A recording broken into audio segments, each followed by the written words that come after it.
விஷ்ணு குருதேவோ. புலியூர் சரோஜா அந்த புலியூர் அப்படின்றாங்க. அப்புறமா நீங்க பண்ண சாதனைலாம் பெரிய பெரிய சாதனை. எல்லா மாஸ்டர்ஸ்லையும் நாங்கள் போய் கேட்குறோம். உங்ககிட்ட இருந்தால் அசிஸ்டண்டாக இருந்தோம், இங்கே இருந்தால் வந்தோம், எல்லாருமே சொல்லியிருக்காங்க. உங்கள் கூட உட்காந்துருக்கதே எனக்கு ரொம்ப பெருமையாகவும் இருக்குது, ப்ரௌடாகவும் இருக்குது. உங்கள் குரு நீங்கள் எங்கேருந்து வந்தீங்க, அந்த ஒரே ஒரு விங்கு இப்போ இருக்கிற ஜென்ரேஷனுக்கு தெரியணுமா? அதுதான் இதோட பதிவு. என்னோட குரு வந்து ஏகே சோப்ரா மாஸ்டர். அவர்கிட்ட தான் நான் நிறைய படம் அசிஸ்டண்ட்டாக ஒர்க் பண்ணியிருக்கேன். ஃபஸ்ட்டு நான் குரூப் டான்ஸராக தான் இருந்தேன். நான் எடுத்த உடனே மாஸ்டராக வரல. நிறைய படத்துக்கு ஒர்க் பண்ணிட்டு இருக்கும்போது சோப்ரா மாஸ்டர் படம் ஹீர்லால் மாஸ்டர்கிட்ட எல்லாம் ஒர்க் பண்ணியிருக்கேன். ஹீர்லால் மாஸ்டர், ஆமாம், சென்னி சம்பத்து, அந்த அந்த மாஸ்டருங்க கிட்ட பழைய மாஸ்டர் இருக்கு, அங்கே இருக்கு இல்லையா, தண்டாயுதபாணி பிள்ளை மாஸ்டர் இருக்காரு. அப்புறம் வந்து கோபாலகிருஷ்ண மாஸ்டர் இருக்காரு. அவங்க படத்துல எல்லாம் வந்து அசிஸ்டண்டாகவும் ஒர்க் பண்ணியிருக்கேன், குரூப்பும் ஆடியிருக்கேன். அது அது அந்த ஒரு சீசனில் இது ஒர்க் பண்ணியிருக்கேன். எனக்கு வந்து திடீர்னு தான் எனக்கு மாஸ்டர் ஆகணும்னு நிஜமாக இஷ்டம் இல்லை. ஏன்னா அது ஒரு பெரிய பொறுப்பு. ஒரு டான்ஸர் மாஸ்டர் அப்படிங்கும் போது அது ஒரு படத்தினுடைய ஒரு பாகம். அது நான் என்னை கூப்பிட்ட உடனே நான் சொன்னேன், எனக்கு மாஸ்டர் வேண்டாம், நான் அசிஸ்டண்டாகவே இருந்து ஒர்க் பண்ணுறேன் அப்படி சொல்லி. எம்ஜிஆர் அண்ணா படம் நிறைய படத்துக்கு சோப்ரா மாஸ்டர் ஒர்க் பண்ணியிருக்காரு. அப்புறம் வந்து எம்ஜிஆர் அண்ணா வந்து ஃபாரின் படம் உலகம் சுற்றும் வாலிபன், அதுக்கு என்ன கோபாலகிருஷ்ண மாஸ்டர் அதுக்கு மாஸ்டர். நான் அசிஸ்டண்டாக தான் போனேன், நான் மாஸ்டராக போகல. ஊருக்கு போயிட்டோம். மாஸ்டருக்கு வந்து ரொம்ப உடம்பு சரியில்லாமல் ஆகிட்டாரு.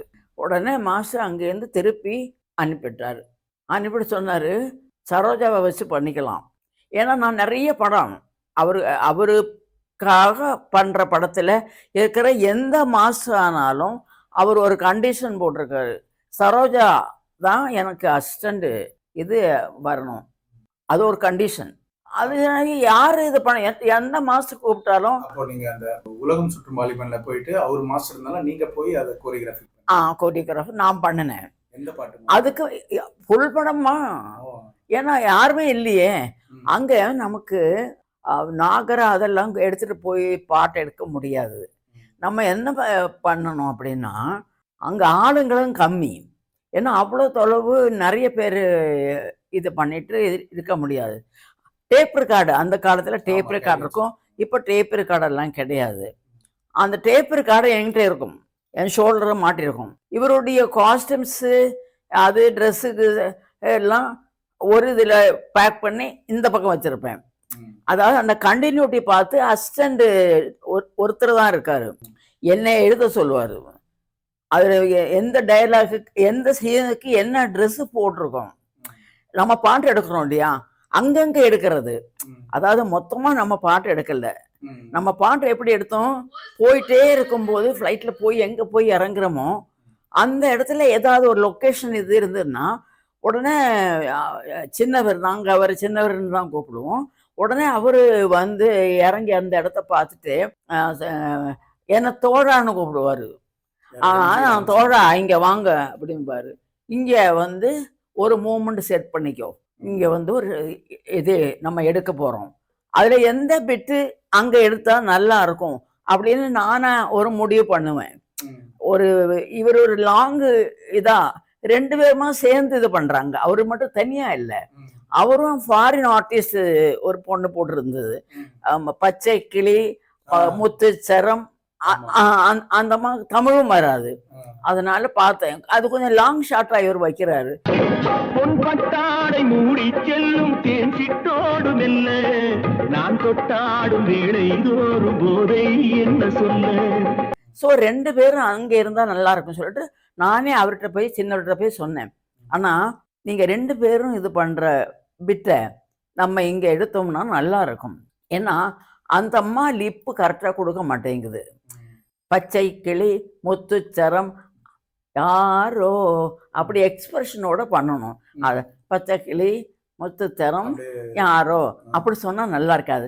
பச்சை கிளி முத்துச்சரம் யாரோ அப்படி பண்ணால் நல்லா இருக்கும். நான் ஓகே, நீ அப்படியே இது பண்ணிக்கோணும். அந்த அம்மாட்ட போனேன்.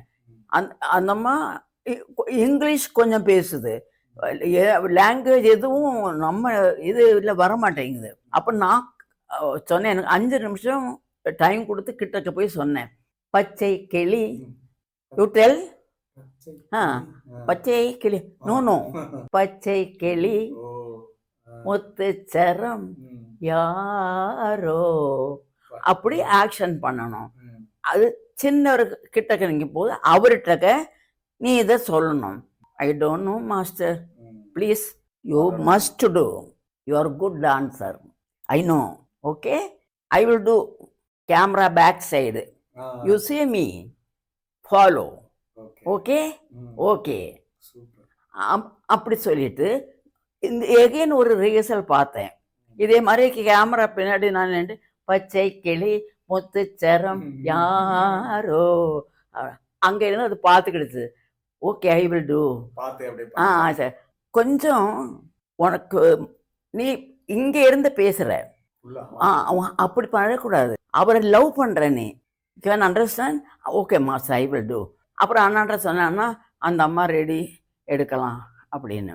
அப்படி சொல்லி ஒரு வழியாக அதை கொண்டுட்டு வந்து அந்த ஷாட்டை முடித்தோம். பச்சை கிளி முத்துச்சரம் முல்லை கொடியாரோ, பாவை என்னும் பேரில் வரும் தேவன் மகள் நீ. இதுக்கப்புறம் எம்ஜிஆர் அண்ணா படத்துக்கு அசிஸ்டண்டாக போன, எதுக்கு நீ நல்ல மாஸ்டர் ஆகலாம். ஐயோ அண்ணா வேண்டாண்ணா, ரொம்ப பொறுப்பு ஜாஸ்தியாகிடும். ஏன் இப்போ மட்டும் பொறுப்பு இல்லாமல் என் வேலை செய்கிற? இல்லை இல்லை, அப்புறம் என்ன, நீ தனியாக டான்ஸ் மாஸ்டர் ஆயே ஆகணும் அப்படி சொல்லிட்டு எனக்கு வந்து ஆனந்த விகடன் மணியன் சார் அவர் ஒரு படம் பண்ணார். அந்த படத்தில் வந்து என்ன டான்ஸ் மாஸ்டராக இவரே சொல்கிறாரு, அப்படியே இவளே பண்ணட்டும், பண்ண சொல்லுங்க, பண்ணுவா. அதுக்கு முன்னாடி அவருடைய ஒரு சாங்கு வந்து, இதுதான் முதல் ராத்திரி அன்பு காதலி என்னை ஆதரி, இதுதான் முதல் ராத்திரி அன்பு காதலி என்னை ஆதரி. இவரும் வானசி இல்லை இன்னொரு ஆர்டிஸ்ட் 2 பேருமா ஒரு டூயிட் சாங்கு, அந்த சாங்கை என்ன பண்ண சொல்றாரு, அவருடைய சாங்கியே என்ன டான்ஸ் மாஸ்டராக பண்ண சொல்றாரு. அப்போ அசிஸ்டண்ட் எல்லாம் கிடையாது, இடிச்ச புள்ளி இது ஒருத்தர் ஒரு அசிஸ்டண்ட் எழுதுறவர் இருந்தார், அவரை பிடிச்சி என் பக்கத்தில் வச்சுக்குவேன், வச்சுட்டு அவர் ஹீரோ, நான் வந்து அந்த இதுதான் முதல் ராத்திரி அன்பு காதலி என்னை ஆதரி அப்படின்னு நெஞ்செடு சாச்சிட்டு திருப்பி அவரை தூக்கி இந்த பக்கம் வைப்பேன், வச்சுட்டு அந்த இந்த இவருடைய ஆக்ஷனை நான் பண்ணுவேன். அவர் இப்படி அது ரொம்ப நேரம் சின்னவர், அவருக்கு தெரியாத விஷயம் எதுவுமே கிடையாது. அவருக்கு டான்ஸ் தெரியும், டைமிங் தெரியும். நீங்க பார்த்துப்பீங்க ஏவிஎம் படத்துல அவர் ஒரு dance, full dance, twist dance பாருங்கள், டச் மேட்ச் பாருங்கள், அதுக்கு சோப்ரா மாஸ்டர். அப்புறம் அவங்க பேசிக்கிட்டாங்க எல்லாரும், நம்ம ஒரு குரூப் டான்ஸில் சலீம் இருந்தான் இல்லையா, அவனை வேணா டூப்பு போட்டு வைக்கலாம் அப்படின்னு. இது அவர் காதில் போயிடுச்சு. நோ டூப்பு, நான் ஐ வில் டூ அப்படின்ட்டாரு. நான் செய்வேன், எனக்கு தெரியும். மொத்த இதுவும் எல்லாம் டச் மேட்ச் பாருங்கள், உங்களுக்கு தெரியும், ட்விஸ்ட் டான்ஸ் பாருங்கள் இல்லை, எல்லா இதுவும் ஆடினாரு. அப்போ இந்த படத்துக்கு என்னைய மாஸ்டர் ஆக்குனதுக்கு அப்புறம் என்ன வெளியில நிறைய படங்களுக்கு சான்ஸ் வந்தது. மாஞ்சோலை கிளிதான் ஒர்க் பண்ணிட்டு இருக்கும்போது எனக்கு ஏவிஎம்ல இருந்து ஃபோன் பண்ணியிருக்காங்க, இவங்க என்னமோ ஹீரோயினுக்கு காட்சிட்டு கொடுக்குற மாதிரி